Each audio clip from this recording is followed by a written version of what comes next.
A man stood in the howling dark, holding a dying child he could not save. Caleb Ward had buried his wife 3 weeks ago in frozen ground. Now her newborn daughter was starving to death in his arms, and he had no answers left. The baby's cries had faded to whispers. The storm outside matched the one tearing through his chest. He was a rancher who had survived drought, debt, and loss. But this was different. This was watching hope die by inches. What happened next would either destroy him completely or save them both in the most unexpected way. If you want to see how this story ends, stay until the final word. And drop a comment telling me what city you are watching from so I can see how far this tale has traveled. The wind had teeth that night. It tore across the Wyoming plains like something alive and hungry, battering the small cabin until the walls groaned and the windows rattled in their frames. Inside, Caleb walked the same 4 steps he had been walking for hours. From the fireplace to the cradle and back again. Cradle to fireplace. An endless loop that solved nothing and changed nothing, but kept his legs moving when everything else in him wanted to collapse. In his arms, wrapped in blankets that had once smelled like his wife, the baby made sounds that were not quite cries anymore. More like hiccups, little gasps. The kind of noises that meant a body was running out of strength to protest its own suffering. 3 weeks. That is how long it had been since he had lowered Sarah into the ground. 3 weeks since he had stood in the cemetery outside Bitter Creek with his hat in his hands and his world in pieces, listening to words that meant nothing while the November cold bit through his coat. The preacher had talked about heaven and mercy and plans beyond human understanding. Caleb had nodded because that is what you did, but he had not heard a single word of it. All he had heard was the wind. The same wind that was trying to tear his cabin apart right now. Sarah had died the way she had lived, quietly without complaint, slipping away in the night while Caleb slept beside her. The birth had been hard, too hard. The midwife had warned them, had said Sarah was bleeding too much, that her body was not recovering the way it should. But Sarah had smiled through her exhaustion, had held their daughter with trembling arms, and said she just needed rest. Just a little rest, and she would be fine. She had lied. Or maybe she had believed it. Caleb would never know. He had woken to cold sheets and a silence so complete it had stopped his heart for a moment. One terrible, crystalline moment when he thought she was just sleeping deeply. That if he did not move, did not breathe, did not disturb the stillness, she might stay that way forever. Peaceful, present. Then the baby had cried and reality had crashed back in. The funeral was small. Most of the town came. Bitter Creek was not big enough for privacy, and Sarah had been liked well enough. The women brought food. The men shook his hand and said they were sorry for his loss. Their faces uncomfortable with grief they did not know how to carry for someone else. Caleb had accepted their condolences with the numb politeness of a man going through motions. His daughter wrapped in blankets and passed between sympathetic arms while he stood beside a hole in the frozen earth. Nobody had asked if he needed help. Maybe they assumed he would figure it out. He was Caleb Ward, after all, a rancher born and raised, a man who had weathered his father's death and his mother's departure, who had built a life from nothing but stubbornness and early mornings. If anyone could raise a child alone, it would be him. They were wrong. The first night after the funeral, Caleb had tried to feed his daughter with a bottle of goat's milk, the way the midwife suggested. The baby had screamed, not cried, screamed. A sound so raw and desperate it had made his hands shake. She had turned her head away from the bottle, refused it with the kind of primal stubbornness that told him this was not just preference. This was rejection. He had tried again and again, different bottles, different temperatures, milk from the goat and milk from the cow, and even sugar water when nothing else worked. She had taken a little sometimes, enough to wet her lips, maybe an ounce if he was patient, but never enough, never close to enough. By the second day, she was crying constantly. By the fourth, the crying had turned hoarse. By the end of the first week, Caleb had stopped sleeping entirely. He would walk her through the night, bouncing her gently, singing songs his mother had sung to him when he was small, his voice cracking on words he had half forgotten. Nothing helped. She was starving, and he could not stop it. The midwife came by after 10 days, Mrs. Brennan was a stout woman with capable hands and a face that had seen enough suffering to know when to speak and when to stay quiet. She had examined the baby with professional thoroughness, her expression growing darker with each passing moment. "She is not getting enough," Mrs. Brennan said finally, her voice flat. Not unkind, just factual. "You can see it in her color and how she moves." "I am trying everything," Caleb said. He heard the desperation in his own voice and hated it. "She will not take the bottle, or she takes a little and then nothing." "Some babies are like that," Mrs. Brennan said. She handed the infant back to him with the careful gentleness of someone returning something fragile. "Their bodies know what they need, and what they need you cannot give them." The words hung in the air between them like an accusation. "What am I supposed to do?" Caleb asked. Mrs. Brennan looked at him for a long moment. There was pity in her eyes, but also resignation.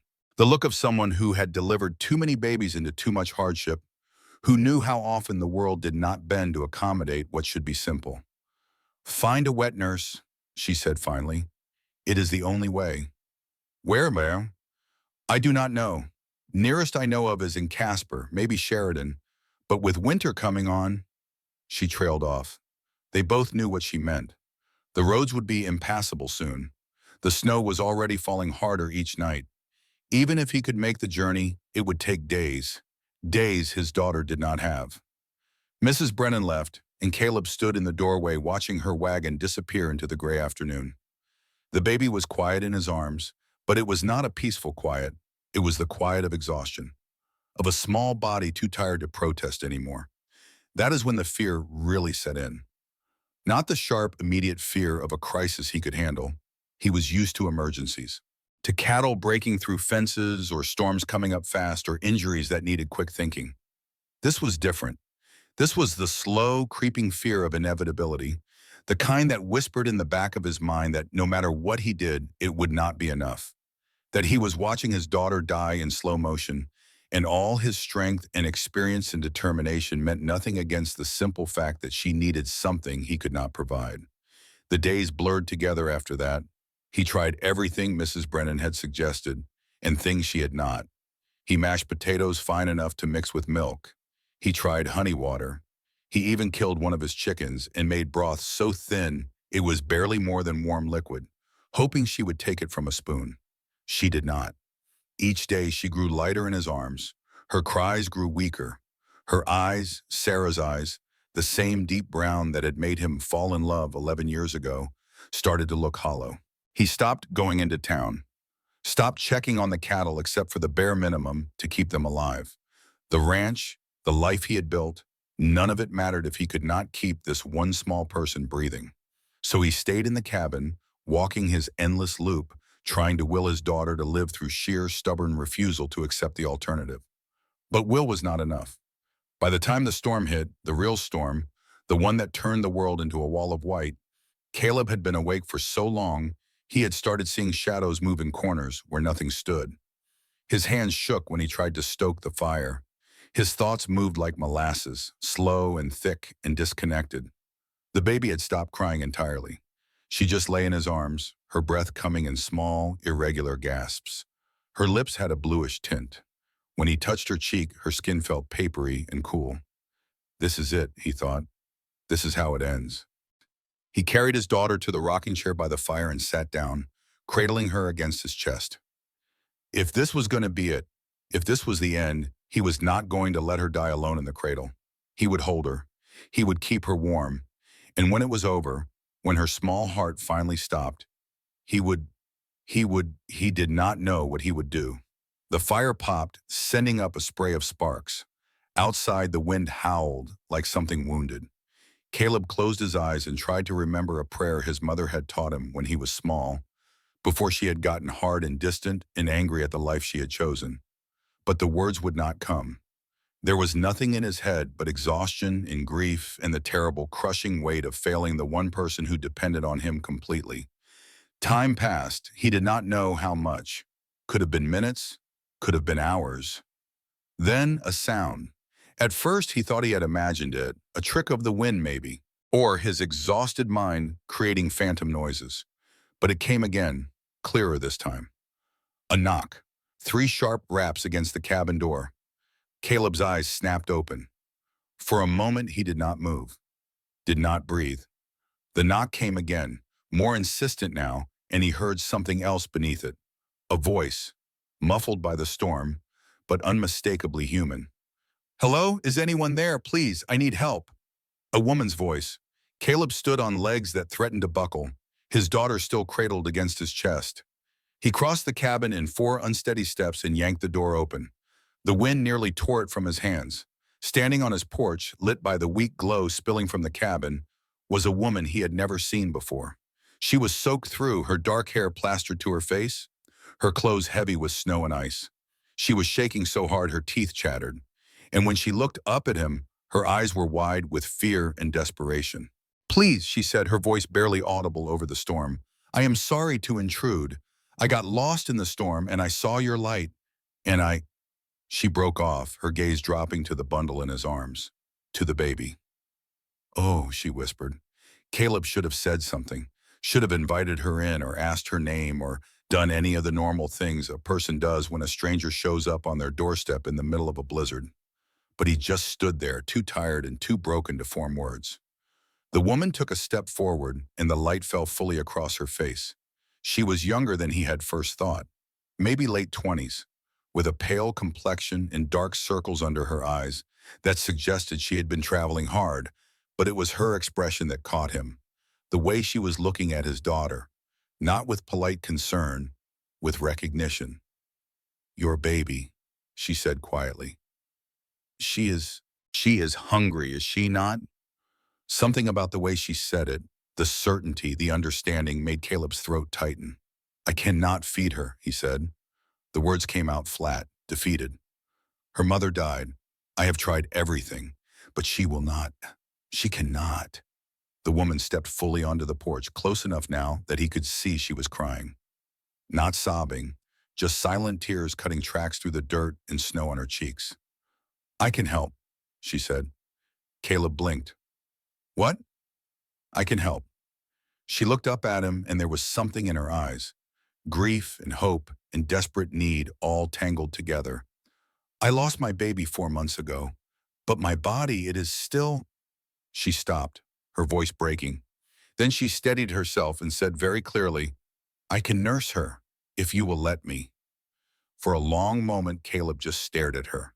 The storm roared around them, and the baby made a small, weak sound against his chest, and the stranger stood there, shaking and crying and offering him something impossible, something that felt like a miracle he did not deserve. "Come inside," he said finally. The woman stumbled past him into the cabin, bringing a gust of wind and snow with her. Caleb pushed the door shut and bolted it, then turned to find her standing by the fire, her arms wrapped around herself, water dripping from her clothes onto the worn wooden floor. She looked around the cabin, taking in the cradle by the fire, the dishes piled in the dry sink, the general chaos of a man trying and failing to hold his life together. And then her gaze came back to the baby. "May I?" she asked, holding out her hands. Caleb hesitated. Every instinct screamed at him that this was wrong, that you did not just hand your child to a stranger who had appeared out of a storm like something from a ghost story. But he looked down at his daughter, at her bluish lips and shallow breathing, and he knew he was out of options. Slowly, carefully, he placed the baby in the woman's arms. She held the infant like she had been made for it, with a natural grace that made Caleb's own clumsy attempts look like what they were. The desperate fumbling of someone learning a skill with no teacher and no time. The woman looked down at the baby, and her whole face softened. "Hello, little one," she whispered. "I've got you now." Then, without ceremony or explanation, she sat down in the rocking chair, adjusted her wet coat, and began to nurse. The baby latched immediately. Caleb heard the small, desperate sounds of his daughter drinking, and something inside him shattered completely. His knees went weak. He grabbed the edge of the table to keep himself upright, and he watched, unable to look away, as his child fed for the first time in days. Really fed. Not the reluctant sips from a bottle, but deep, hungry pulls that said her body knew exactly what it needed. Minutes passed. The wind battered the cabin. The fire crackled low, and the stranger rocked slowly in the chair, humming something soft and wordless. while Caleb's daughter drank and drank like she was trying to make up for every hungry hour she had endured. Finally, the baby's eyes fluttered closed. Her body relaxed. She fell asleep, still nursing, her small mouth slack and satisfied. The woman looked up at Caleb. She was still crying, but there was something else in her expression now. Relief, maybe. Or purpose. She is going to be okay, the woman said quietly. Caleb could not speak. If he tried, he would fall apart completely. So he just nodded. The woman smiled, a small, sad thing, and looked back down at the sleeping baby. "My name is Eliza," she said. "Eliza Moore." Caleb Ward. His voice was barely a whisper. "And that is, I do not even know what to call her. We had not settled on a name before." He trailed off. Eliza nodded, understanding without him having to finish. "She is beautiful," she said simply. They sat in silence after that, the storm raging outside, while inside, for the first time in weeks, there was peace. The baby slept. Eliza rocked, and Caleb stood by the table watching them both, trying to process what had just happened. A stranger had appeared in the middle of a blizzard, a woman who had lost her own child, a woman whose body still carried the evidence of that loss, the milk that had nowhere to go, the maternal instinct with no outlet. And she had saved his daughter's life. After a while, Eliza carefully shifted the baby, cradling her in one arm while adjusting her clothing with the other. "She will be hungry again soon," she said. "Babies this young need to eat every few hours. I can, if you want, I can stay until the storm passes. Make sure she is fed properly." Caleb realized dimly that he should probably ask questions. Where had Eliza come from? Where was she going? What was she doing alone in a Wyoming blizzard in the middle of winter? But he was too tired, and frankly, he did not care. She had done what he could not. That was enough. "The spare room is through there," he said, nodding toward the door on the far wall. "It is not much, but the bed is clean. You should rest." Eliza looked surprised, like she had expected him to turn her away as soon as the immediate crisis passed. "Are you sure?" "You saved her life," Caleb said. It was the simplest truth he knew, and stay as long as you need. Something shifted in Eliza's expression. Gratitude mixed with relief, mixed with something deeper that Caleb could not quite name. She nodded, then stood carefully, still cradling the sleeping baby. "Thank you," she whispered. Caleb did not know what to say to that, so he just gestured toward the spare room. Eliza walked past him, moving with the slow, exhausted grace of someone who had been traveling for far too long. She paused in the doorway and looked back. "She really is beautiful," Eliza said again. "What is her last name?" "Ward, like mine." "And her first?" Caleb looked at the tiny sleeping face visible in the blankets.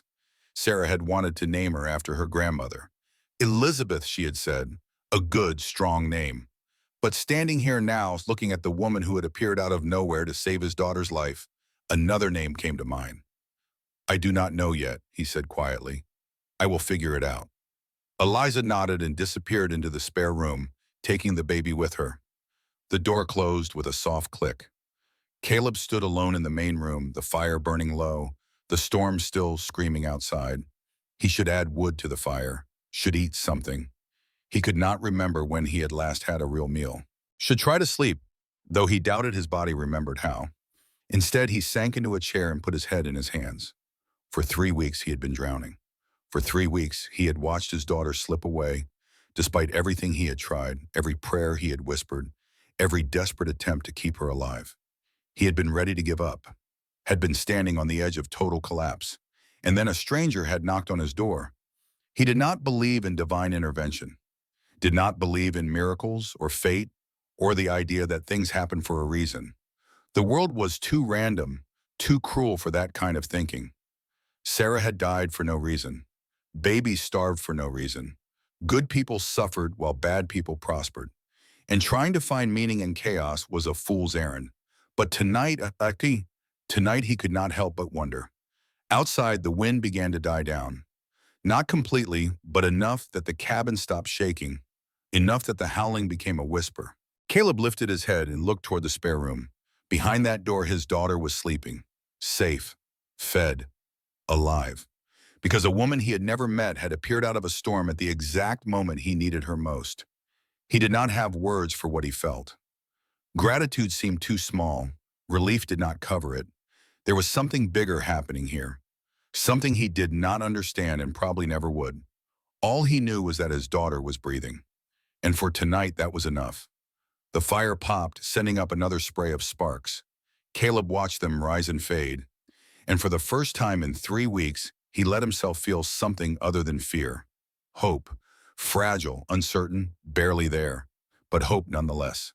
He stood, added wood to the fire, and then walked to the spare room door. He did not open it, just pressed his palm flat against the wood and listened. Inside, he could hear the soft sounds of breathing, 2 rhythms overlapping, the baby and Eliza both asleep. "Thank you," he whispered. He did not know if he was talking to Eliza or to whoever had sent her. Maybe both, maybe neither. It did not matter. He went to his own room, lay down on the bed he had shared with Sarah, and closed his eyes. Outside, the storm finally broke. The snow stopped falling. The wind faded to nothing. And inside the cabin, for the first time since Sarah died, there was peace. Caleb slept. When he woke, gray dawn light was filtering through the window. He lay still for a moment, disoriented, his body heavy with the kind of exhaustion that sleep does not cure. Then memory returned. The storm, the stranger, his daughter finally feeding. He sat up fast. The cabin was quiet, too quiet. He was out of bed and moving before his mind fully caught up. Crossing the main room in 3 strides and pushing open the spare room door without knocking. Eliza sat in the chair by the window, the baby in her arms, both of them bathed in pale morning light. She looked up when he entered, startled, and he saw she had been crying. "I'm sorry," she said quickly. "I did not mean to. I was just feeding her. And I—" She stopped, her voice catching. Caleb looked at his daughter. Her color was better, her breathing steady. She was awake and alert, her small hand curled around Eliza's finger. "She is okay?" he asked. "She is perfect." Eliza's smile was watery but genuine. "She ate twice during the night. Good long feedings. She is strong, this one." Relief hit Caleb so hard his knees nearly buckled. He grabbed the door frame for support and just breathed for a moment, letting the reality sink in. His daughter was okay. She was going to survive. "Thank you," he said. The words felt inadequate, but they were all he had. Eliza looked down at the baby. "I should thank you," she said quietly. "Last night when I knocked on your door, I did not. I was not sure you would let me in. And if you had not, I do not think I would have made it through the storm. Where were you coming from?" Eliza's expression closed off just slightly. "East. I have been traveling for a while." "Alone?" "Yes." There was clearly more to the story, but Caleb did not push. Whatever had brought Eliza Moore to his door in the middle of a blizzard was her business. All that mattered was that she was here. "Stay," he said suddenly. The word surprised him as much as it seemed to surprise her. "At least until she is strong enough. Until she is stable. I can pay you, not much, but I have got some money saved." "No," Eliza cut him off, her voice firm. "I do not want your money." "Then what?" She looked at him, and there was something raw in her eyes, something that spoke of grief so deep it had bones. "Just let me help her," she said. "That is all I need." Caleb nodded slowly. He did not understand, not really, but he recognized pain when he saw it. Eliza Moore was running from something, or maybe towards something. And his daughter had become part of that journey. He could accept that. As long as his little girl kept breathing, he could accept anything. "All right," he said, "then stay." Eliza's shoulders sagged with relief. "Thank you." Caleb left her there and went to start breakfast. The morning routine was familiar. Building up the fire, putting coffee on to boil, frying eggs and salt pork in the cast iron skillet. Normal tasks that felt almost surreal after weeks of chaos. When Eliza emerged from the spare room a while later, she had changed out of her wet clothes into a simple brown dress she must have had in her traveling bag. Her hair was still damp but combed, pulled back in a neat braid. She looked younger in the daylight, and so tired that Caleb wondered when she had last slept properly. "Sit," he said, gesturing to the table. She did, accepting a plate with quiet gratitude. They ate in silence, the baby sleeping in a makeshift bed Caleb had fashioned from a drawer lined with blankets. "What is her name?" Eliza asked eventually. Caleb looked at his daughter. He had been thinking about it all morning. Sarah had wanted Elizabeth, but watching Eliza hold his child, watching the tenderness and care she showed, he found himself thinking of something else. "Emma." "Down, on," he said. It had been his grandmother's name. A strong woman who had crossed the plains in a wagon and built a life in territory that did not want her. It felt right. "Emma Rose Ward." Eliza smiled. "That is beautiful." The days that followed fell into a rhythm neither of them had planned, but both seemed to need. Eliza woke before dawn and fed Emma in the dim light before the sun broke over the eastern ridge. Caleb would hear them through the thin walls, the soft sounds of the baby nursing, Eliza's low humming, the creak of the rocking chair, and he would lie there for a moment before rising, letting himself believe that maybe, just maybe, things were going to be all right. Emma grew stronger. Her color deepened to a healthy pink. Her cries became vigorous instead of weak, and she started staying awake for longer periods, her dark eyes tracking movement across the room with the focused intensity of the very young. Every time Caleb looked at her, he felt something loosen in his chest. Relief mixed with gratitude mixed with a fierce protective love that surprised him with its intensity. On the fifth morning, Caleb woke to find Eliza in the kitchen, flour dusting her hands, working dough on the counter with practiced efficiency. "You do not have to do that," he said. She looked up, startled. "Do what?" "Bake, cook, any of it. You are already—" He gestured helplessly toward Emma, trying to find words for something that felt too big for language. "You have already done more than I could ever repay." Eliza's expression softened. "I need to keep busy," she said quietly. "If I stop moving, I start thinking. And if I start thinking—" She trailed off, but Caleb understood. He knew all about the kind of thoughts that came in stillness, the memories that waited in quiet moments to drag you under. "All right, Orest," he said, "but at least let me help." So they worked together, Eliza teaching him how to knead bread properly, laughing when his first attempts produced misshapen lumps that looked more like rocks than loaves. It was a small sound, that laugh, but it changed something in the cabin. Made it feel less like a place where people were just surviving and more like a place where people might actually live.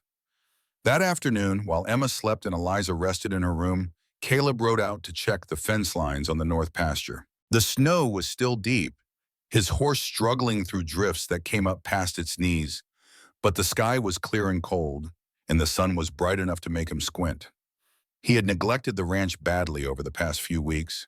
He could see it in the sagging fence posts, the gate that hung crooked on its hinges, the general air of disrepair that accumulated when no one was paying attention.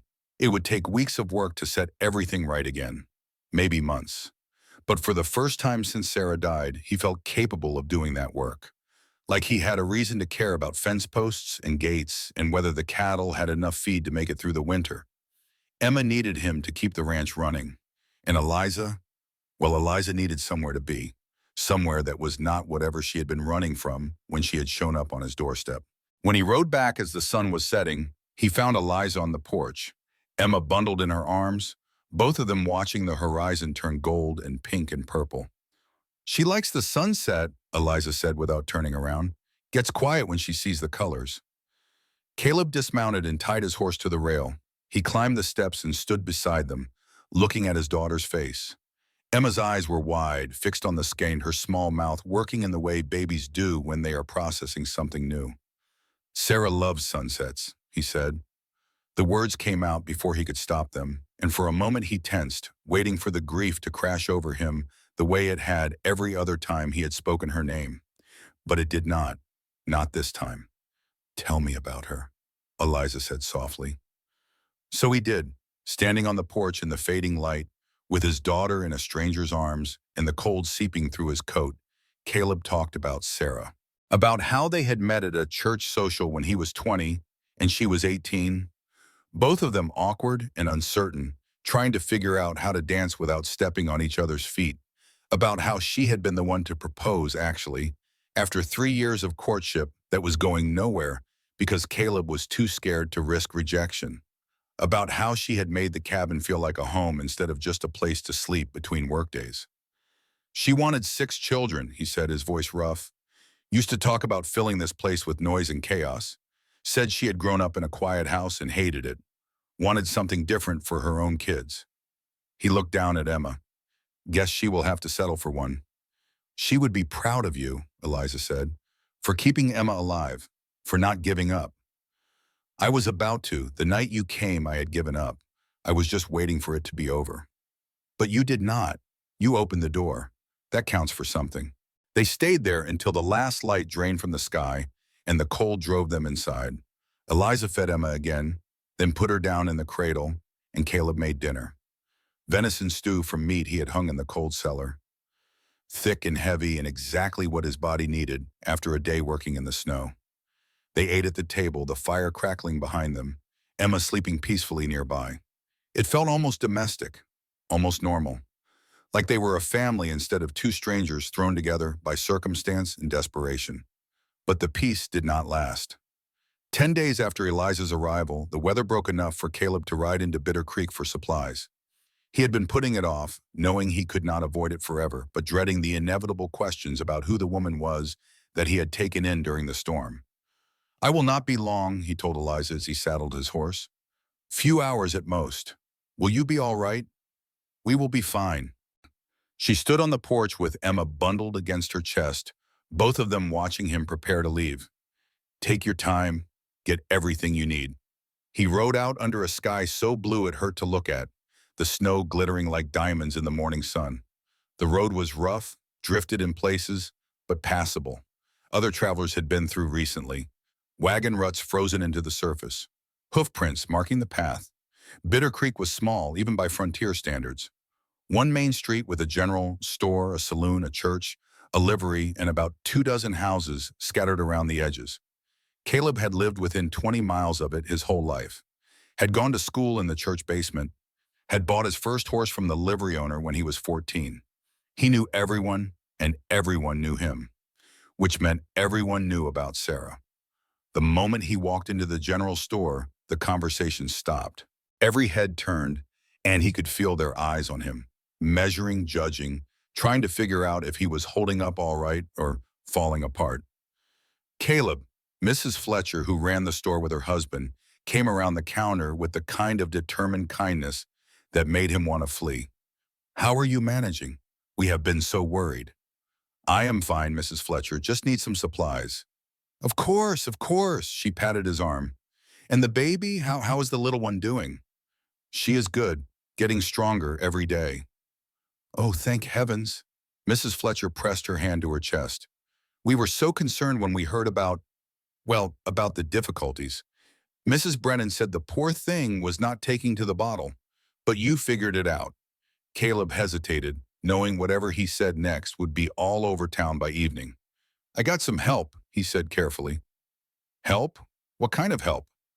A woman came through during the storm. She has been staying at the ranch, helping with Emma.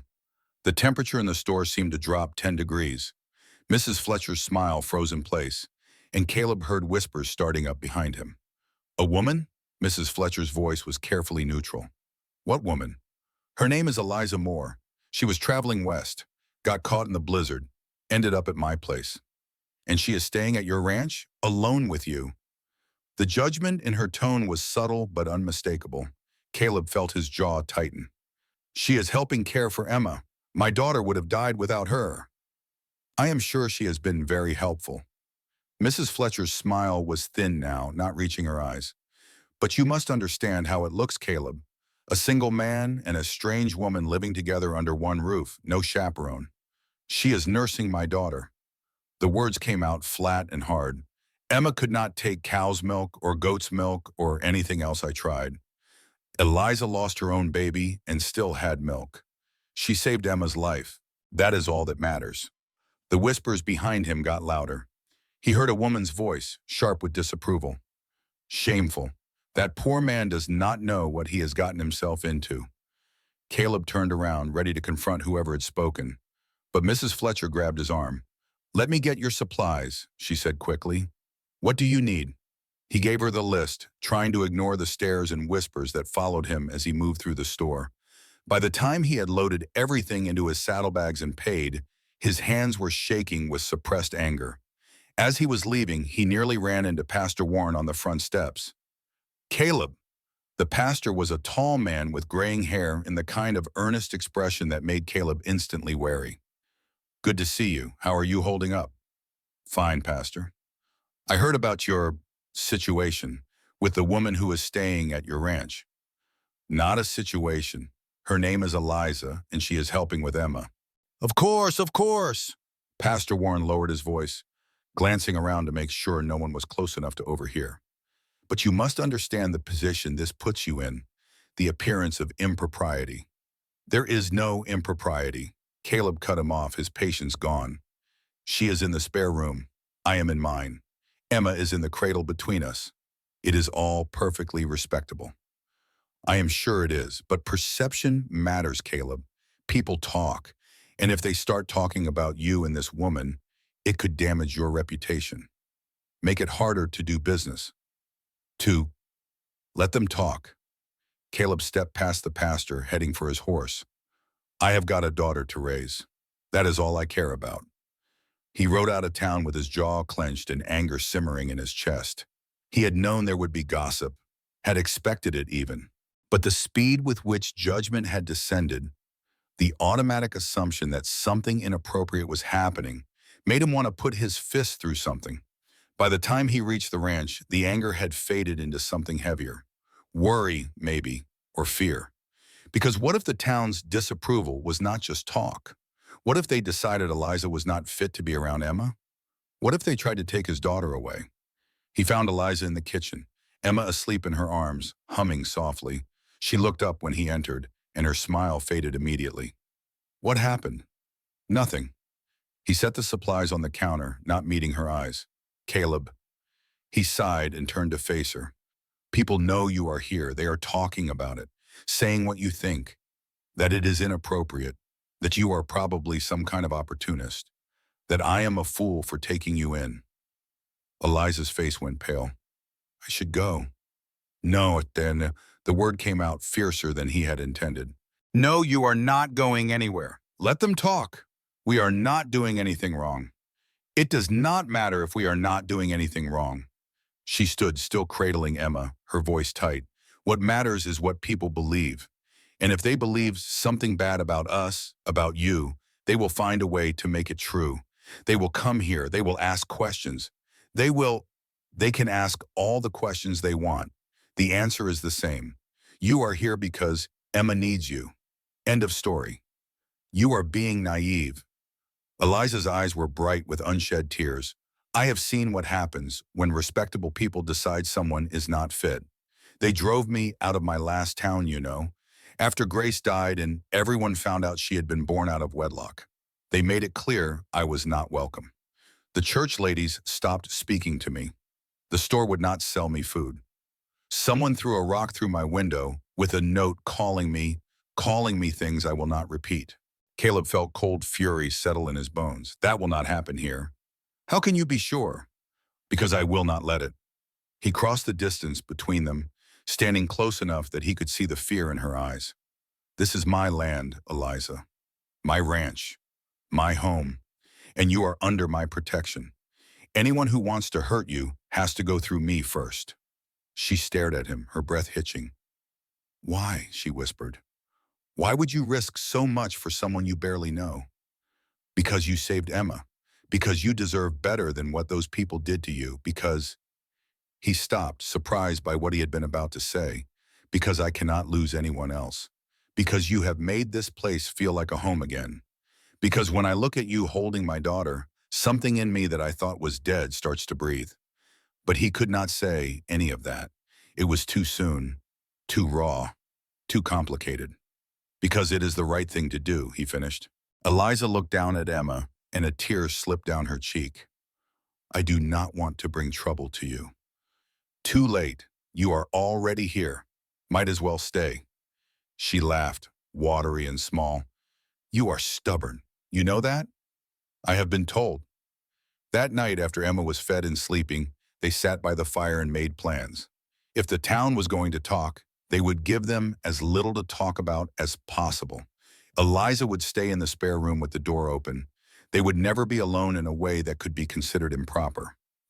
If anyone came to visit, they would be nothing but respectful and appropriate.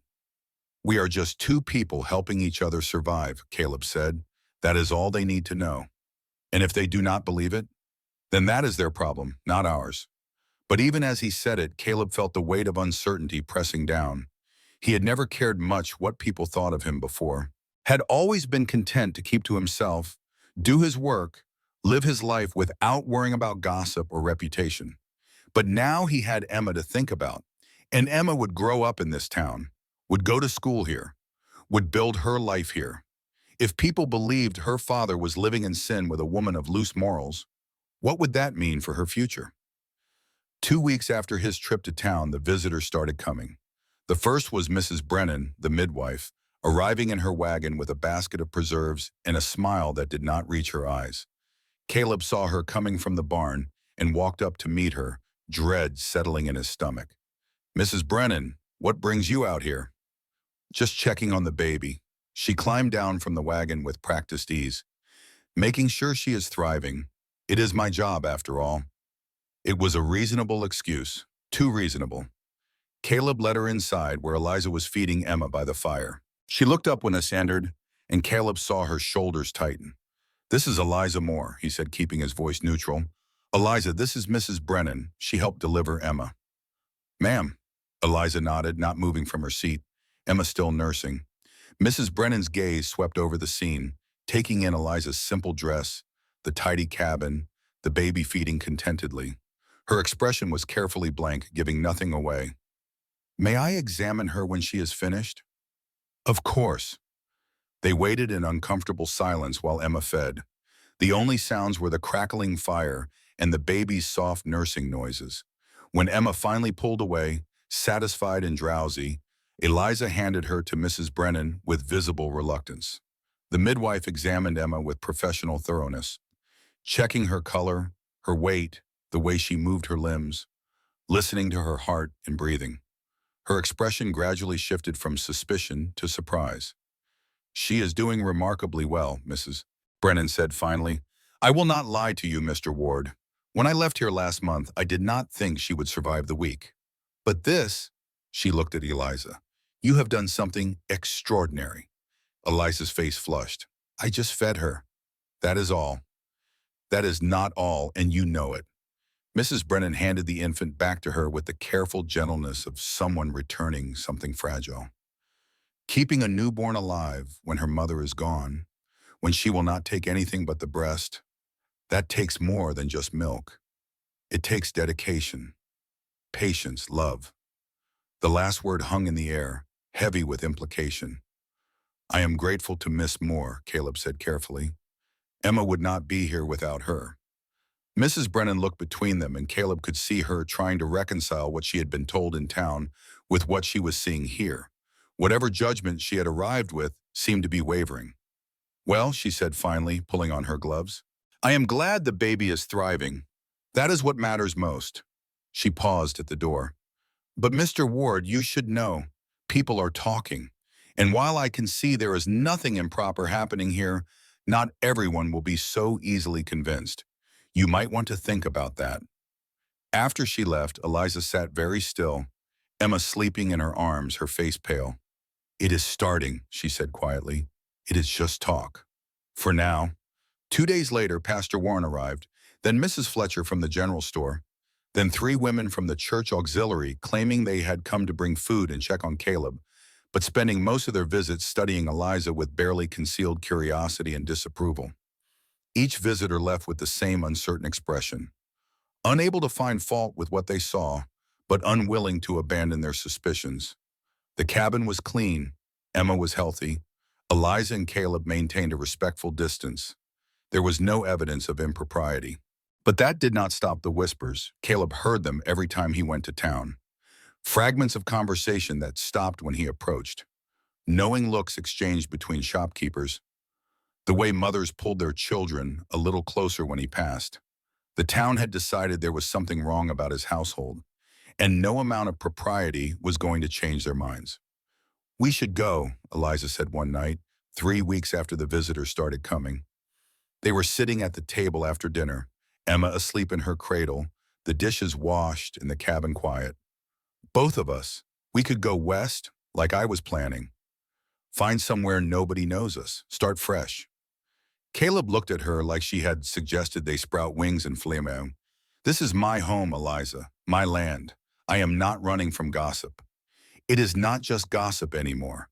Do you not see? They are building a case, looking for reasons to say you are unfit, that Emma should be taken away and given to a proper family. Nobody is taking my daughter. They can if they decide you are raising her in an immoral environment." Her voice cracked with frustration. "That is how it works, Caleb. I have seen it happen. A woman in my last town had her children taken because she was living with a man she was not married to. Did not matter that he was her cousin. Did not matter that it was completely innocent. The church decided it was improper, and the law backed them up. Her children went to an orphanage, and she never got them back." The fear in her voice was real, and it chilled him. "That will not happen here." "You cannot promise that." "I can." He reached across the table, stopping just short of touching her hand. "This is Wyoming, not some eastern city. People out here understand necessity.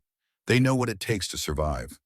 Once they see that Emma is healthy and you are not going anywhere, they will accept it.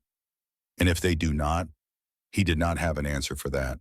The silence stretched between them, heavy and uncertain. Outside, the wind picked up, rattling the windows. Inside, Emma stirred in her sleep and made a small sound before settling again. Caleb looked at his daughter, then back at Eliza, at the woman who had saved Emma's life, who had stayed when she could have left, who had given up her own plans, her own future, to help him raise a child that was not even hers. An idea formed. Crazy, maybe, but the more he thought about it, the more sense it made. What if... He stopped, not sure how to say it. What if what? What if we gave them what they want? What if we made it respectable? Eliza frowned, confused. "I do not understand." Caleb took a breath. "Marry me." The words hung in the air between them, shocking them both into silence. Eliza's eyes went wide. Her mouth opened and closed without sound. The cabin felt suddenly too small, the air too thin. "What?" she finally whispered. Caleb's heart was hammering against his ribs, but now that he had said it, he could not take it back. Did not want to take it back. "Marry me," he repeated, steadier this time. "If the town's problem is that we are not married, then we will get married. Problem solved." "That is not... You cannot just..." Eliza pressed her hand to her forehead, visibly struggling. "Caleb, you do not marry someone to solve a gossip problem. Marriage is supposed to be about love. About family," he interrupted. "About choosing to build a life with someone. About committing to being there through the hard times and the good times. We are already doing all of that. The only difference would be making it official. You do not love me." The statement hung between them, and Caleb realized with startling clarity that he did not know if it was true. He had loved Sarah, loved her deeply, completely, with the passionate certainty of young marriage. What he felt for Eliza was different, quieter, built on shared struggle rather than romance, grounded in respect and gratitude and a bone-deep appreciation for her strength. Was it love? He did not know, but it was something real, something worth protecting. "I care about you," and he said carefully. "I trust you with the most important person in my life. I value your presence here more than I can put into words. Maybe that is not the same as being in love, but it is not nothing either." Eliza's eyes were bright with unshed tears. "I cannot marry you just to make things easier. I cannot be a replacement for Sarah, a convenient solution to your problems. That is not what you would be." Caleb took a step closer, willing her to understand. "Sarah is gone. I will always love her memory, but she is gone. And you are here. You have saved Emma's life. You have made this house feel like a home again. You have given me a reason to keep going when I was ready to give up. That is not a replacement. That is something entirely new." "I do not know. Eliza wrapped her arms around herself, looking smaller than he had ever seen her. I do not know if I can do this. Every time I have let myself hope for something permanent, it has been ripped away. My parents, Grace, her father walking out. I do not know if I can survive another loss. Then do not lose this. Caleb closed the remaining distance between them, stopping just short of touching her. Do not run from it because you are scared. Stay. Marry me. Help me raise Emma. We will figure out the rest as we go. What if it does not work? What if we make each other miserable? Then we will deal with it. But at least we will have tried. At least we will have given Emma a real family, a real home. Is that not worth the risk? Eliza looked at him for a long moment, and he could see the war playing out behind her eyes. Hope battling fear. The desire for belonging fighting against the terror of loss. Behind them, Emma made a small sound in her sleep, and they both turned to look at her. She was so tiny still, so vulnerable. She deserved parents who would fight for her, who would give her stability and security and love. She deserved what Caleb was offering, even if it was unconventional. All right, Eliza whispered. Caleb's heart stopped. All right, I will marry you. She turned back to him, tears streaming down her face now. Not because I think it will fix everything, not because I'm trying to replace anyone, but because you are right. Emma deserves a real family, and maybe I deserve one too. The relief that flooded through Caleb was so intense it made him dizzy. Without thinking, he reached out and pulled Eliza into his arms, holding her close while she cried against his shoulder. She felt small and strong at the same time, her hands clutching the fabric of his shirt like she was afraid he might disappear. We will make this work, he murmured into her hair. I promise you, we will make this work. She nodded against his chest, not speaking, just holding on. They stood like that for a long time, wrapped in each other's arms, while the winter light faded and Emma slept peacefully nearby. It was not a romantic proposal. There had been no declarations of love, no promises of passion or devotion. But it was honest, real, built on something solid enough to withstand the storms that would inevitably come. When they finally pulled apart, Eliza's face was blotchy from crying, and Caleb suspected his own eyes were suspiciously bright.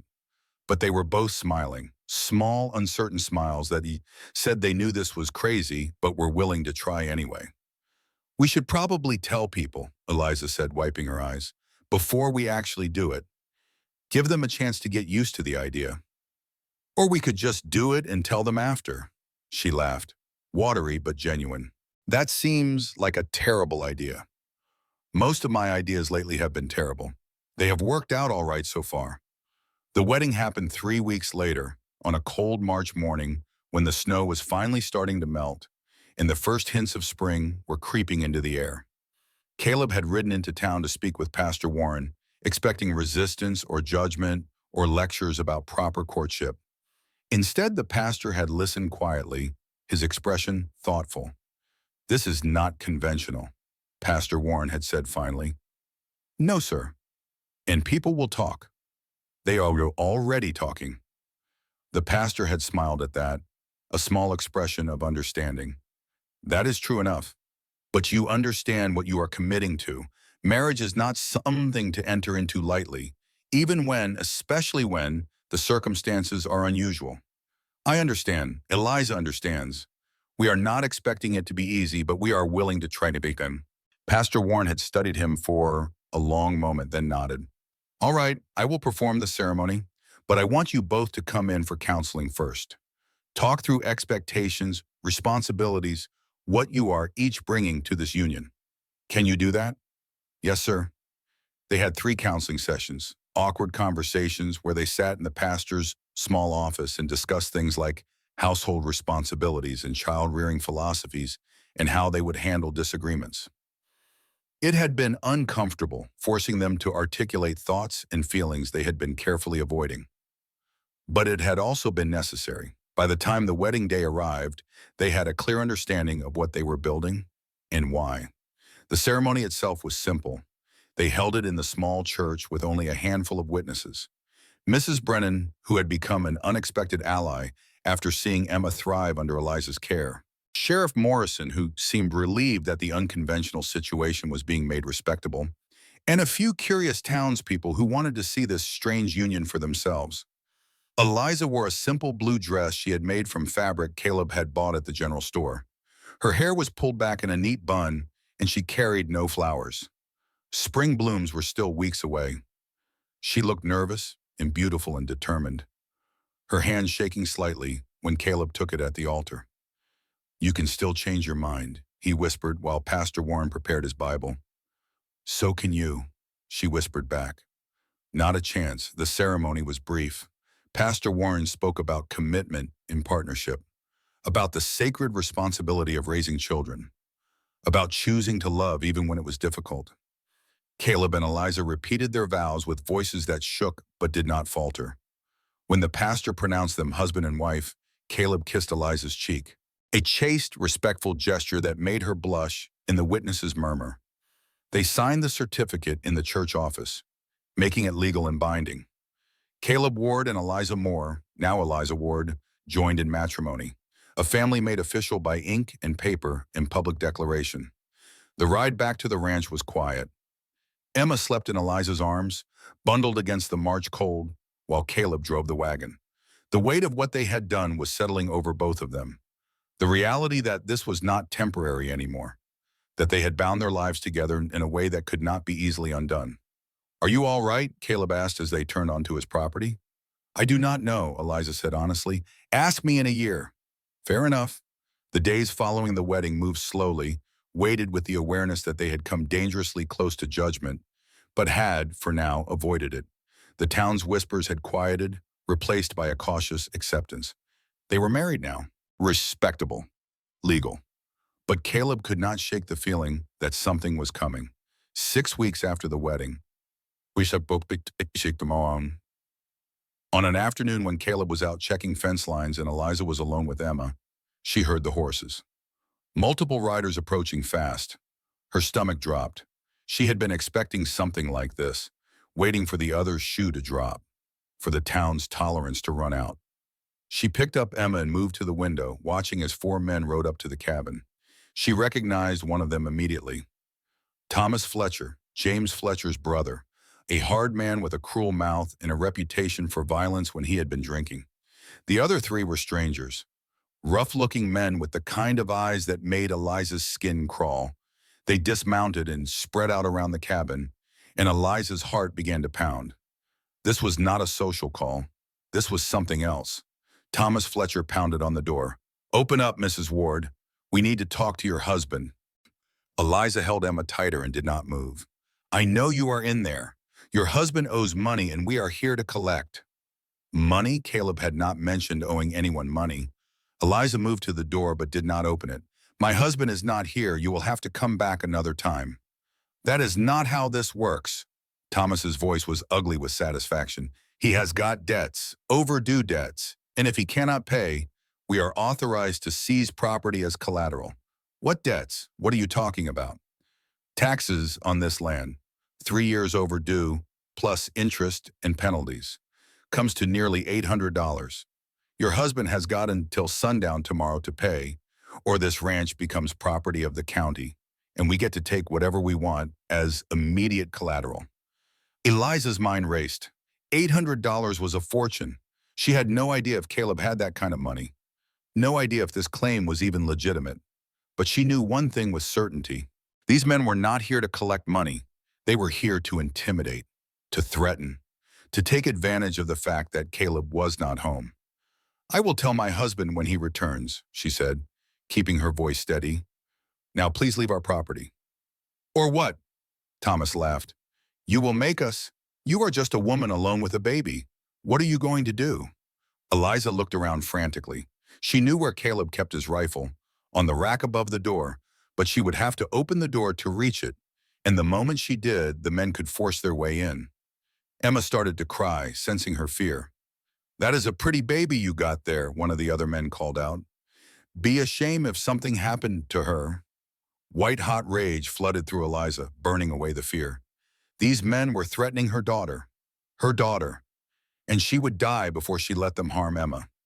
She shifted Emma to one arm and grabbed the heavy iron poker from the fireplace. It was not much of a weapon, but it was something.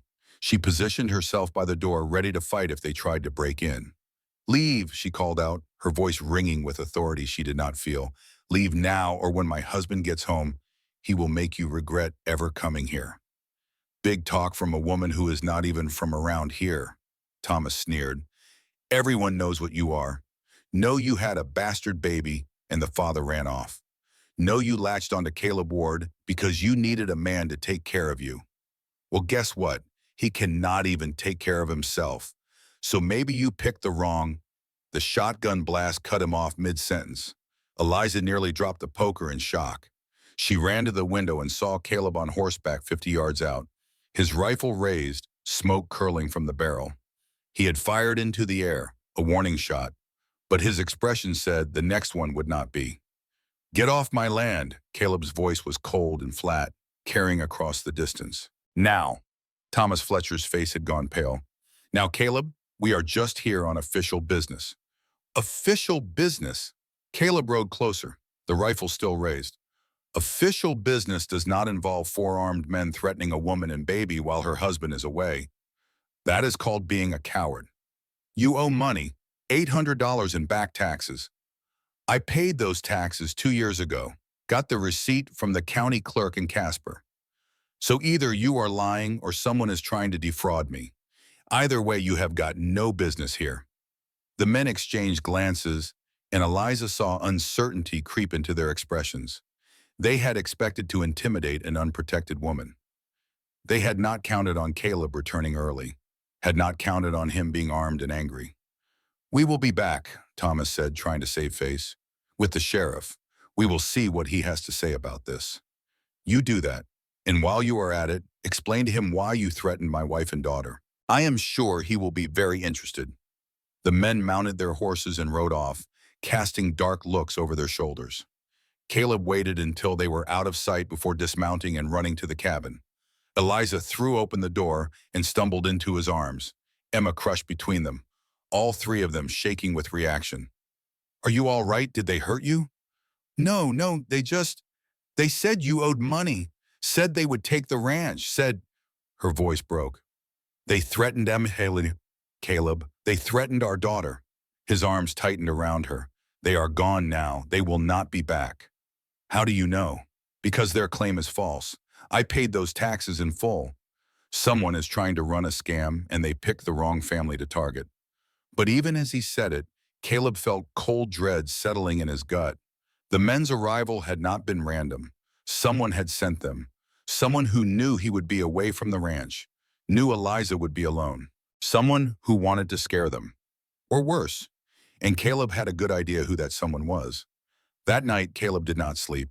He sat in the rocking chair with his rifle across his lap, watching the windows, listening to every sound that might signal someone approaching. Eliza had finally fallen into an exhausted sleep after hours of trying to calm her racing heart. Emma curled safely in her arms. Every time Caleb looked at them, the rage that had been simmering since he had seen those men at his door threatened to boil over. They had threatened his family, his wife, his daughter. That was a line no one crossed without consequences. As soon as dawn broke, Caleb saddled his horse and rode for town, his jaw set and his hands steady despite the fury coursing through his veins. He went straight to the sheriff's office and found Tom Morrison already at his desk, coffee steaming in front of him. "Caleb?" The sheriff looked up, surprised. "Did not expect to see you this early. 4 men came to my ranch yesterday while I was out, threatened my wife, threatened to take my property, said I owed $800 in back taxes." Caleb dropped the tax receipts on the desk, papers he had retrieved from his strongbox that morning. "Those are paid in full, 2 years ago, so either someone made a mistake or someone is running a fraud scheme." Morrison picked up the receipts, his expression darkening as he read. "These are legitimate, stamped and signed by the county clerk." He looked up. Who were these men? Thomas Fletcher and 3 others I did not recognize. They knew I would be away from the ranch, knew Eliza would be alone with Emma. "That is not a coincidence, Tom." The sheriff's mouth thinned into a hard line. "No, it is not." He stood, reaching for his hat. "I will have a word with Thomas. Find out what this is about. I am coming with you. Caleb, they threatened my family. I am coming. Morrison studied him for a moment, then nodded. All right, but you let me do the talking. The last thing we need is this turning into a brawl in the middle of Main Street. They found Thomas Fletcher at his brother's store, leaning against the counter and talking to James in low tones that stopped the moment Caleb and the sheriff walked in. Thomas's face went carefully blank, but Caleb saw the flash of unease in his eyes. Thomas, Sheriff Morrison's voice was deceptively calm. Need to ask you about a visit you paid to the Ward Ranch yesterday. What about it? You told Mrs. Ward her husband owed $800 in back taxes. You threatened to seize property. You had 3 armed men with you. Morrison laid the receipts on the counter. Those taxes are paid in full, so I am asking you, on what authority did you go out there making those claims? Thomas glanced at his brother, and something passed between them. A look that confirmed Caleb's suspicions. This had been planned, coordinated. We had information from a reliable source, Thomas said slowly. Someone who said the taxes were overdue. Who? Cannot say. Source wanted to remain anonymous. That is convenient. Morrison leaned forward. Let me make something very clear, Thomas. If I find out you were part of a scheme to defraud the Wards, or if I get one more complaint about you threatening people on their own property, you will be spending time in my jail. Understood? Thomas's jaw tightened, but he nodded. Good. Now I suggest you find out who your reliable source was and tell them that kind of information should be verified before you go making threats. Because next time I will not be so understanding. Outside the store, Caleb turned to the sheriff. That is not enough. It is all I can do without proof of fraud. Thomas can claim he was acting on bad information, and without knowing who gave him that information. James did, Caleb said it with certainty, or someone he is working with. This was not about taxes, Tom. This was about intimidation. They wanted to scare Eliza, wanted to make us feel unsafe on our own land. Why would they do that? Because they do not approve of our marriage, do not approve of Eliza being here. They want us gone, or at least they want her gone. Caleb felt the anger building again, hot and righteous, and I am not going to let that happen. Morrison sighed heavily. Caleb, I understand you are angry, but you cannot take the law into your own hands. If someone is targeting you, we handle it legally, through proper channels. And what do I do in the meantime? Wait for them to come back?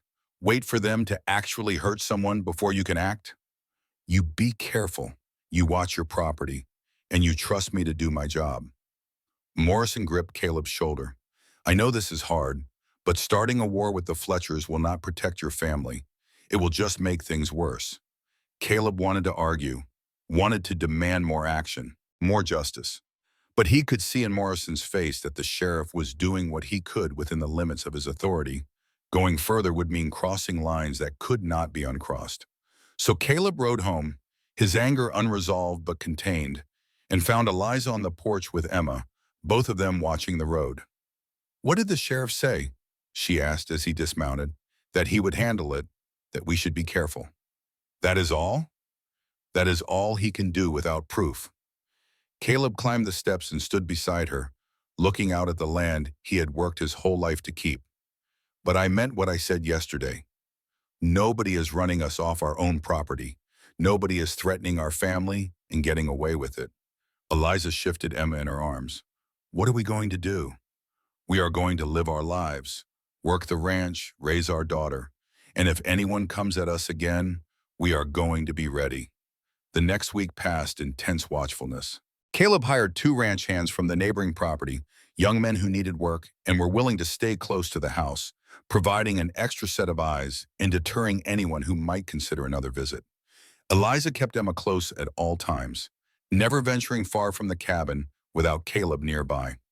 They moved through their days like people waiting for a storm they could feel but not yet see.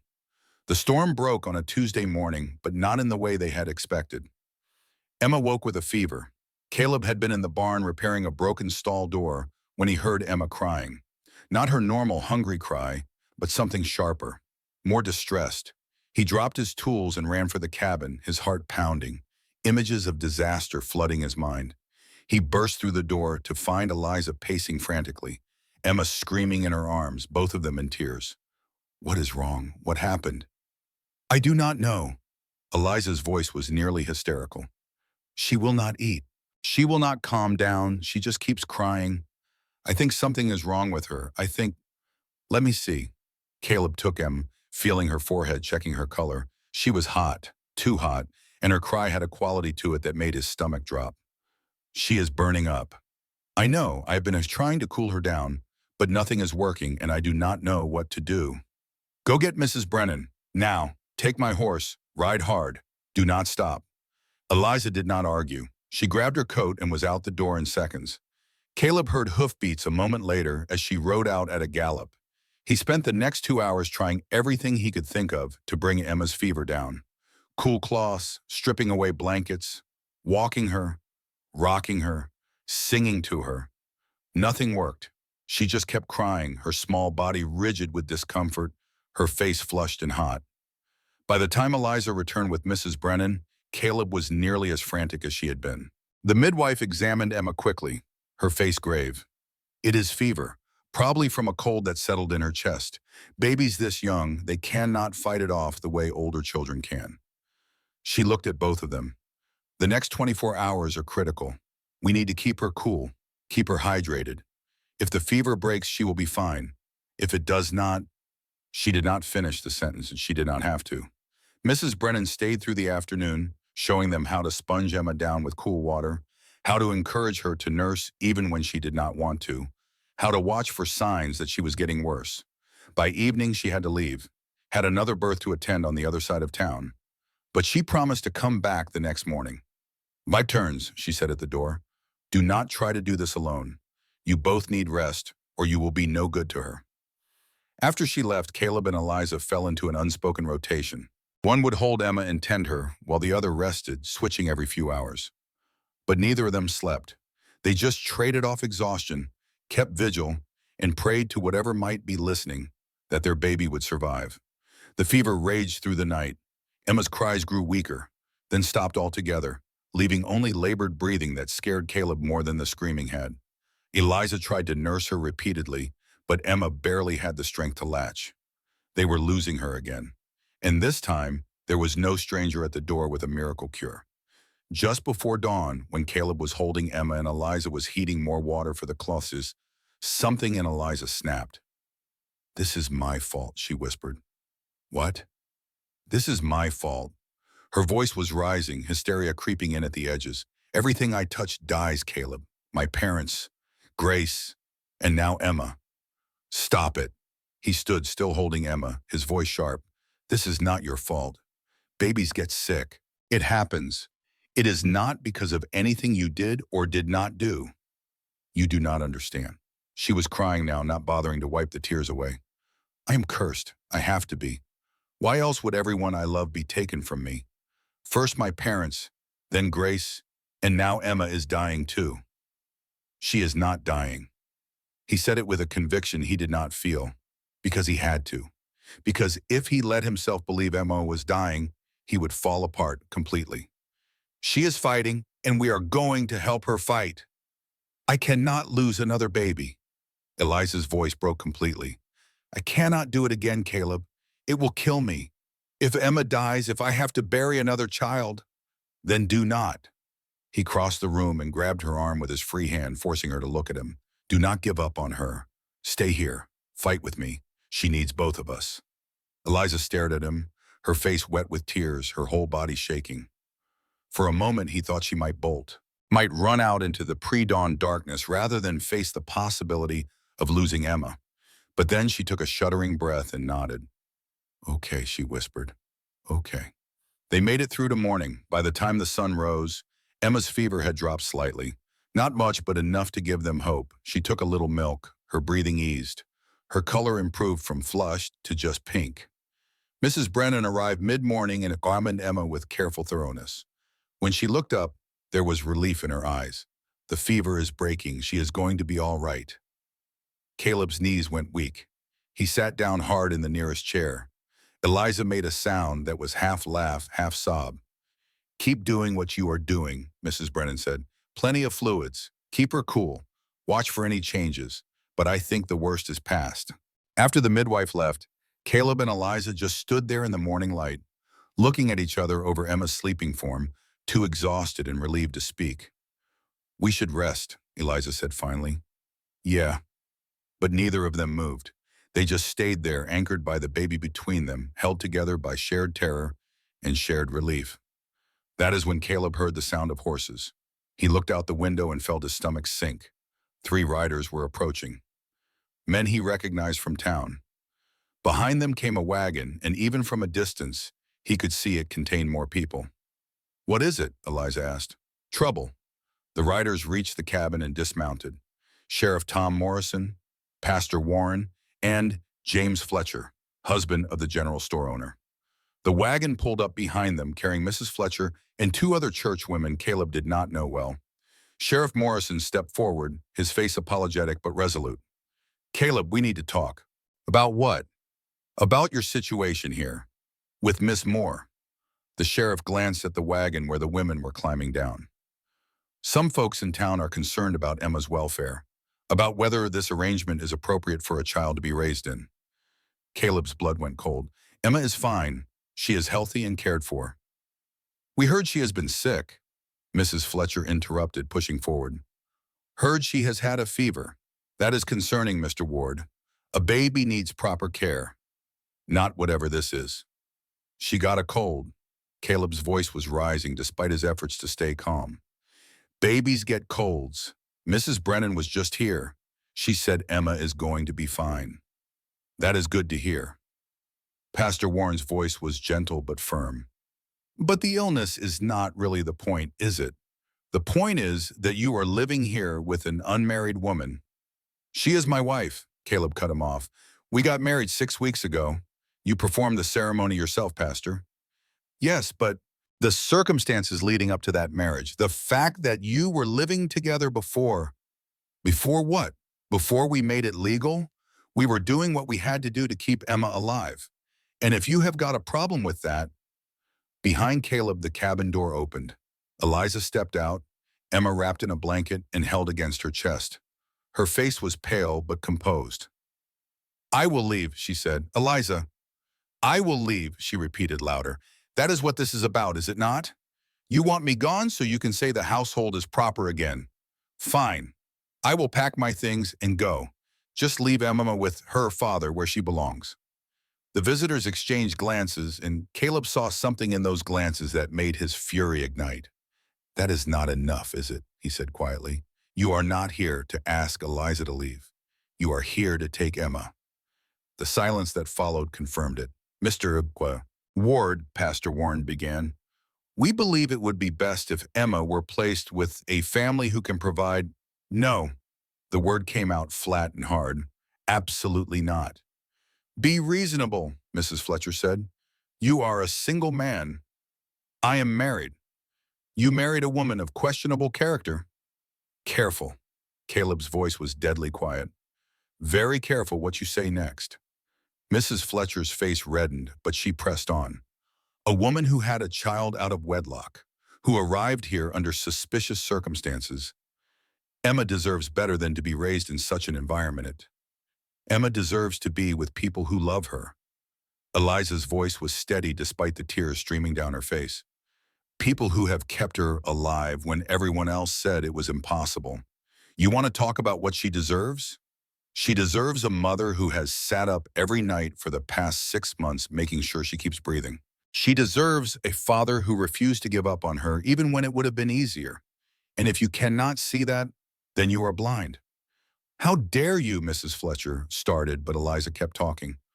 "I know what I am. I know how it looks, but Emma does not care about any of that. All she knows is that when she is hungry, I feed her. When she is scared, I hold her. When she is sick, I stay awake all night making sure she is okay. That is what a mother does. And if you take her away from me, you are not protecting her from scandal. You are taking away her mother." The group fell silent. Sheriff Morrison looked uncomfortable. Pastor Warren looked troubled. Mrs. Fletcher looked furious. Then one of the women from the wagon spoke up. The younger woman Caleb did not know. She is right, the woman said quietly. Everyone turned to stare at her. I am sorry, but she is right. The woman stepped forward, addressing Mrs. Fletcher and the pastor. I lost my own mother when I was 3. My father remarried 2 years later, and my stepmother raised me. She was not my mother by blood, but she was my mother in every way that mattered. And if someone had tried to take me away from her because they thought it was improper for her to be in our home, her voice broke. That would have destroyed me. Mrs. Garrett, Mrs. Fletcher opened her mouth to argue, but the younger woman was not finished. Emma is healthy. She is cared for. And from what Mrs. Brennan says, she is thriving. Is that not what matters? Not whether we approve of the arrangement, but whether the child is loved? Pastor Warren cleared his throat. That is a fair point, Susan. Is it fair enough to leave Emma where she is? Caleb asked. He kept his voice level with effort. Or are you still planning to tear this family apart? The visitors looked at each other. The silence stretched out, tense and fragile. Finally, Sheriff Morrison sighed. I think we may have overreacted, he said slowly. If Mrs. Brennan says the baby is healthy, and if there is no evidence of actual wrongdoing, there is not, Caleb said firmly, then perhaps we should let things be, for now. The sheriff looked at Eliza. But Mrs. Ward, you should understand that people will continue to talk. This situation, I understand, Eliza said. Her voice was steady again, but Caleb could see her hands shaking. And I do not care. Let them talk. I am not leaving Emma. The visitors left shortly after, their wagon disappearing down the road in a cloud of dust and uncertainty. Caleb and Eliza stood watching them go, Emma sleeping peacefully between them, oblivious to how close she had come to being taken away. When the wagon was out of sight, Eliza's legs gave out.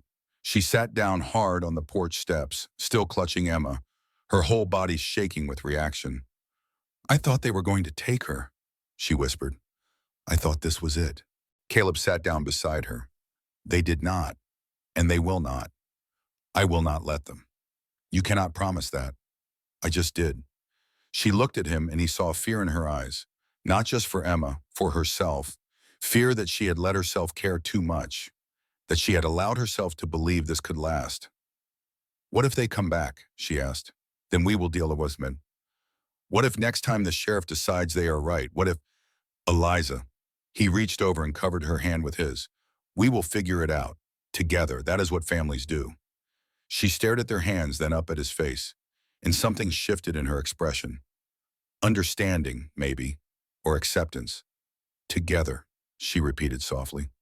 They sat there as the sun climbed higher, Emma sleeping between them, both of them too exhausted and shaken to move. The visitors would return, if not physically, then in the form of continued gossip and judgment. The town would keep watching, keep waiting for proof that their suspicions were justified. But for now, they were still together, still a family, however unconventional. And that would have to be enough. 2 days after the confrontation, Sheriff Morrison arrived with news. There was a claim filed against Caleb's property, not about taxes, about the land itself. Someone saying his father never had clear title when he homesteaded, that there was a prior claim that superseded his. That is impossible, Caleb said, standing in the main room with his hat in his hands.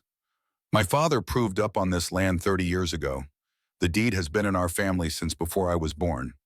I know, Morrison said, but the claim exists, and it is being pushed through territorial court. You will need to appear and defend your title. He looked genuinely apologetic. I am sorry, Caleb. This feels like harassment more than legitimate legal action. But until it is resolved, there is nothing I can do.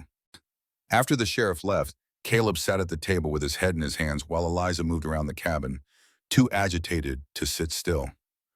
They are trying to take everything, she said, her voice shaking. First the taxes, now this. They will not stop until we are broken. We are not going to break. Caleb lifted his head, his eyes hard. I will fight this claim. I will go to Casper, dig up every document my father ever filed, prove this land is ours. And when I have done that, I will find out who is behind this and make sure they understand what happens when you come after my family.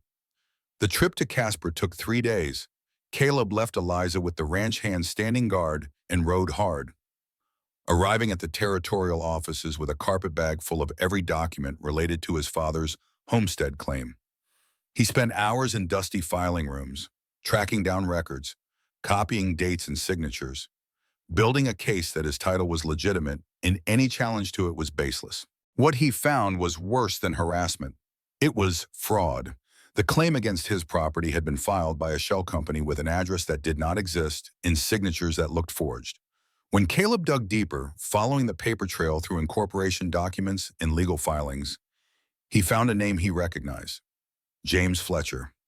Not directly, Fletcher was too smart for that, but his brother-in-law's name appeared on the incorporation papers. And when Caleb tracked down that man's business partners, the web of connections led back to the Fletcher family interests. They had created a fake land claim, pushed it through a corrupt or lazy clerk, and were hoping Caleb would not have the resources to fight it. They had underestimated him. Caleb took his evidence to a territorial judge, a stern-faced woman named Margaret Hastings, who had built a reputation for not tolerating fraud in her courtroom. She listened to his presentation, examined his documents, and her expression grew progressively darker. "This is egregious," she said finally. "Not just the fraudulent claim, but the attempt to use the court system to harass a landowner. Mr. Ward, I am dismissing this claim immediately and opening an investigation into who filed it and why. If your suspicions about the Fletcher family are correct, there will be consequences." "I do not care about consequences for them," Caleb said. "I just want them to leave my family alone." Judge Hastings looked at him over her spectacles. "Sometimes the best way to ensure that is to make the consequences severe enough that they do not dare try again." Caleb rode home with the dismissal order in his saddlebag and a grim satisfaction in his chest. He had won this round, but he knew it was not over yet. He was right. Word of the arrest spread fast. James Fletcher and his brother Thomas, taken into custody on charges of fraud and attempted extortion. The judge had not wasted time. 3 days after Caleb returned, Mrs. Fletcher arrived at the ranch with Pastor Warren and the young woman Susan, who had spoken up during the confrontation. Caleb met them on the porch, Eliza beside him, both of them wary. "We came to apologize," Pastor Warren said without preamble. The words were so unexpected that neither Caleb nor Eliza knew how to respond. "Judge Hastings sent word about what happened in Casper," the pastor continued, "about the fraudulent land claim. And she made it very clear that certain people in this community have been engaging in harassment and intimidation." He looked directly at Mrs. Fletcher. "We owe you both an apology for not stopping it sooner." Mrs. Fletcher's face was red, whether from shame or anger, Eliza could not tell. "I did not know James and Thomas were doing those things," she said stiffly. "I thought they were just concerned about propriety, about what was best for the child." "What is best for the child is having a mother who loves her and a father who protects her," Eliza said quietly. "Not being torn apart by people who care more about appearances than actual well-being." "I see that now." Mrs. Fletcher looked down at her hands. "I see a lot of things differently now.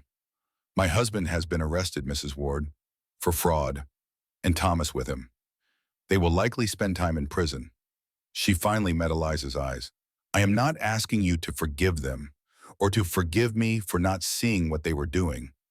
I am just asking you to understand that not everyone in town supported their actions. Some of us were just blind." Susan stepped forward. "My name is Susan Garrett," and she said, "I was one of the church women who came here to judge you, who thought what you were doing was wrong."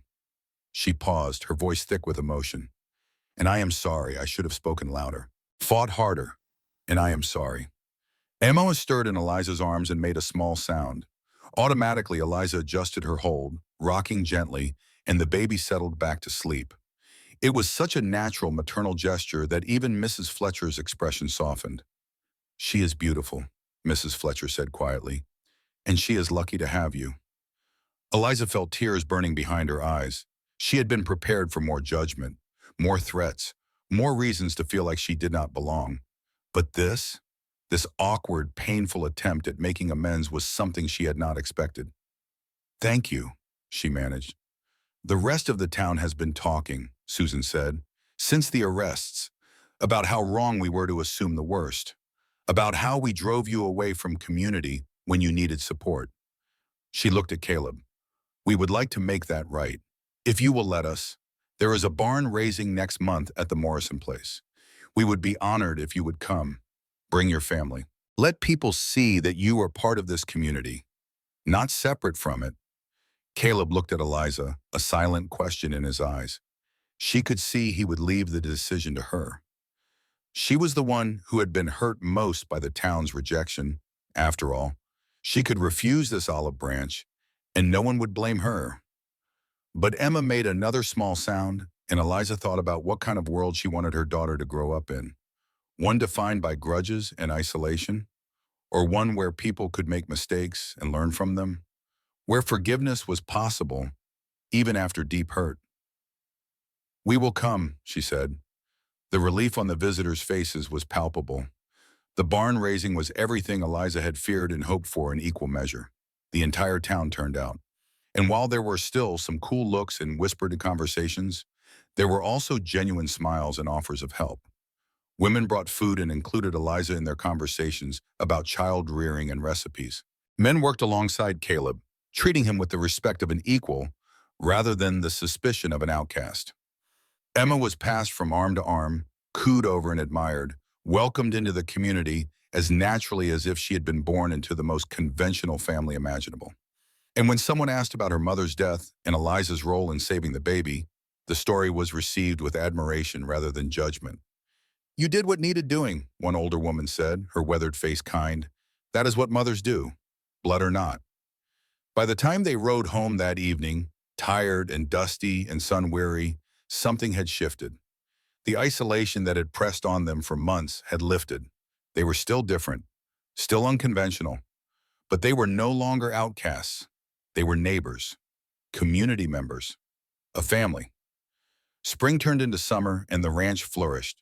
Caleb hired more help, and with the extra hands, he was able to expand the herd and repair years of neglect. Eliza planted a garden that grew with astonishing vigor, providing vegetables for their table and extras to trade in town. Emma grew from a tiny infant into a chubby, cheerful baby who smiled at everyone and laughed at the slightest provocation. And slowly, carefully, Caleb and Eliza grew into their marriage. It was not dramatic or romantic. There were no grand declarations, no passionate encounters, but there was something deeper. A gradual intertwining of lives that happened in small moments. The way they learned to anticipate each other's needs, the way their hands would brush when passing Emma between them, lingering a little longer each time, the way they would catch each other's eyes across the dinner table and smile at some shared understanding that needed no words. One night in late August, after Emma had been put to bed and they were sitting on the porch watching stars emerge in the darkening sky, Eliza spoke into the comfortable silence. I am happy. Caleb looked at her, surprised. Yeah. She sounded almost surprised herself. I did not think I could be. After Grace, after everything. I did not think I deserved to be happy again. But I am.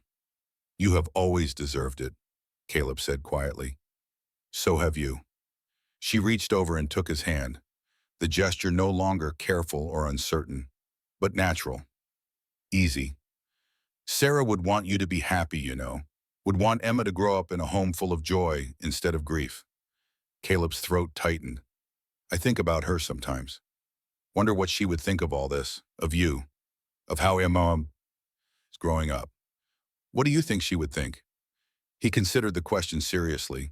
Sarah had been kind, practical, focused on doing what needed doing rather than worrying about propriety. I think she would be grateful, he said finally, that Emma has a mother who loves her, that I found someone to share this life with, that we did not give up.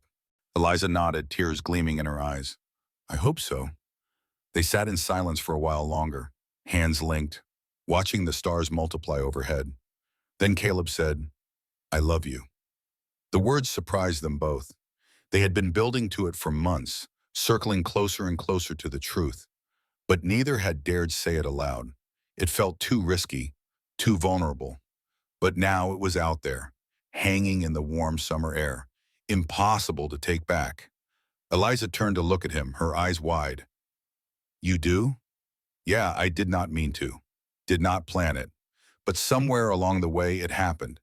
You became more than just Emma's mother, or my partner, or the person who saved us. You became everything. She was crying now, not bothering to hide it. I love you too, she whispered. I have been so scared to say it. Scared that if I admitted it, something terrible would happen. But I do. I love you so much it terrifies me. Caleb stood and pulled her to her feet, wrapping his arms around her and holding her close. She buried her face in his chest and he felt her tears soaking through his shirt. Nothing terrible is going to happen, he said into her hair. We have been through the worst already. We survived it. We are going to be okay. Promise? Promise. When years passed, Emma grew into a bright, curious child who looked like Sarah, but had Eliza's laugh and Caleb's stubbornness. She called Eliza Mama from the time she could talk, never knowing or caring that they did not share blood. To her, Eliza was simply her mother, the person who fed her and held her and kissed her, scraped knees and sang her to sleep. When Emma was 7, they stood beneath the cottonwood tree they had planted for Sarah and told her the whole story. About the storm, about Eliza appearing at exactly the right moment, about how their family came to be. Emma listened with wide eyes, then said, "So you were my guardian angel, Mama?" Eliza laughed through her tears. "I do not know about that, sweetheart. I think I was just someone who needed you as much as you needed me." That is even better, Emma decided. And it was. On Emma's 7th birthday, Caleb and Eliza stood on the porch watching their daughter play with friends from town. Children invited to a party complete with cake and games and laughter that filled the ranch with joy. "Look at her," Eliza said, her voice full of wonder. "Look at what she has become." "Look at what we have become," Caleb corrected, pulling her close. They watched as Emma ran past, her dark hair flying, her face alight with happiness. And Caleb thought about that terrible winter night 7 years ago when he had been standing in the same spot, holding a dying baby and believing his world was ending. He had been wrong. His world had not ended. It had transformed, been reborn into something he never could have imagined, but would not trade for anything. They were a family, forged in a Wyoming winter, tested by judgment and threat and fear, and strengthened by the simple truth that sometimes the greatest love stories do not begin with romance. Sometimes they begin with survival. And sometimes, if you are very lucky, survival becomes something more, something worth fighting for, something worth choosing every single day for the rest of your life. A family built not on blood or obligation or convention, but on choice, on the daily decision to stay, to love, to build something beautiful out of broken pieces. That night, after Emma was asleep, Caleb and Eliza stood beneath the stars, their daughter safe into him, their ranch thriving, their love solid and sure. "We did it," Eliza whispered. "We actually did it." "Yeah," Caleb said, pulling her close. "We did." And in the distance, the cottonwood tree stood tall, its branches reaching toward the sky. A living reminder that sometimes the most beautiful things are born from the most desperate moments. Sometimes survival is just the beginning, and sometimes the family you choose becomes the greatest gift you will ever receive.